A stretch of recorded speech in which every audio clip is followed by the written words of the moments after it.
স্বামী বিবেকানন্দ বলছেন, এমন কাজ করো যাতে তুমি হাসতে হাসতে মরবে আর জগৎ তোমার জন্য কাঁদবে। শুধু বড় লোক হয়েও না, বড় মানুষ হতে চেষ্টা করো। সারাদিন চলার পথে যদি কোনো সমস্যার সম্মুখীন না হও, তাহলে বুঝবে যে তুমি ভুল পথে চলেছ। যেসব ব্যক্তি নিজের সুখ চিন্তায় একরকম উদাসীন, তারাই কিন্তু জগতে সর্বশ্রেষ্ঠ কর্মী হয়েছেন।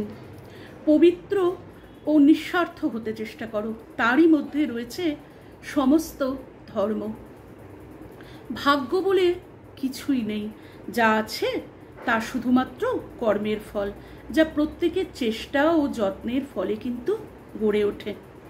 জগৎ সংসার কি করছে সেদিকে তোমার চিন্তা করার কিছুই নেই। দুনিয়াকে ভাবতে দাও, কিন্তু তুমি তোমার কর্মে অবিচল থাকো।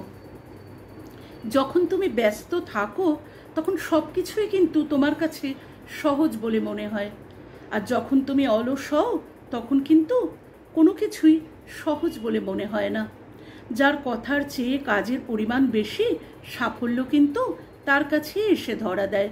কারণ যে নদী যত গভীর হয়, তার কিন্তু বয়ে চলার শব্দ ততই কম। জগতে যদি কিছু পাপ থাকে, তবে দুর্বলতাই কিন্তু সেই পাপ। সকল প্রকার দুর্বলতা ত্যাগ করো, দুর্বলতাই মৃত্যু, দুর্বলতাই কিন্তু পাপ।